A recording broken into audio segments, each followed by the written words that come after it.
Hello, happy Valentine's Day. I'm wearing my favorite Valentine shirt, shaped in a heart, and you can see it looks like it has flowers and leaves, but it was entirely created by two of my grandchildren with their thumbs in 1999. And if you're a grandchild and you're listening, you will know that I only had two grandchildren in 1999. Now I have four. So this was made by Brittany and Chase, and it's my favorite Valentine's shirt. I think Valentine's Day is to love everyone, not just for lovers or intimate lovers you know, but for everyone. And especially God, who is love, who is our creator. Don't forget to love on God a little bit today. Okay, so God, Faith, and Reason by Michael Savage. And we're going to be starting with story 19, and we should read 20 and 21 today. When we left off, we had just read Exodus 20, verse 12 through 14. I'll read that again. Honor thy father and thy mother, that thy days may be long upon the land which the Lord thy God giveth thee.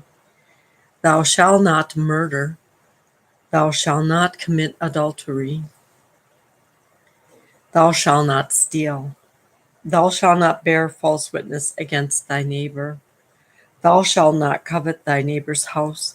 Thou shalt not covet thy neighbor's wife, nor his manservant, nor his maidservant, nor his ox, nor his ass, nor anything that is thy neighbor's. Exodus, the Ten Commandments. In the great Exodus, Moses went up the mountain and got us those 10 commandments, which to me are 10 guidelines, so that you may have life and have it more abundantly. The next passage I marked is Exodus 20, verse 12 through 14. It's about the 10 commandments and begins with, honor thy father and thy mother, that thy days may be long upon the land, which the Lord thy God giveth thee. What does that really mean? For those of us who have had trouble with one or both of our parents, does it mean we must worship them? As a very thoughtful religious woman who herself had continuous problems with her mother told me a long time ago, no, it does not mean blind worship of your parents. It means you should honor that you come from your father and your mother. That gives us a concept of belonging, of an origin, of who we are as beings, that we were not born unto ourselves. It does not mean we must worship our father and our mother, especially if we have a very difficult relationship with them. Wise words. As for the other commandments, do not they speak for themselves? 20, verse 13, thou shalt not murder. The Hebrew word is very interesting. It says murder, not kill. You are permitted to kill in war, in self-defense. Murder is quite different from kill. Think about it. That's why I think abortion is murder. Or a little defenseless little baby in the womb trying to grow and be a human, then be everything God created it to be, and then ripped out. That's not self-defense. We don't have to define the others. Thou shalt not commit adultery. Although I think sometimes adultery could be expanded, not just sex with another person outside of marriage. That's very unhealthy for you. You can get sexually transmitted diseases and pass them on to your entire family and to any offspring you may have.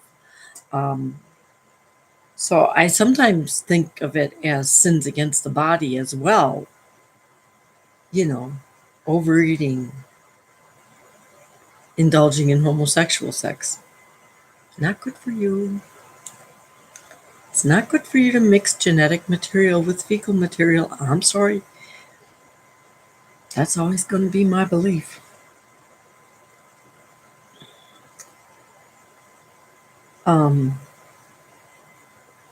Sex outside of marriage, not marriage. Sex inside of a marriage is for the recreation, for babies. That's its purpose. not for recreation. Too many people today think it's for their own pleasure recreation. Thou shalt not steal. That's simple enough.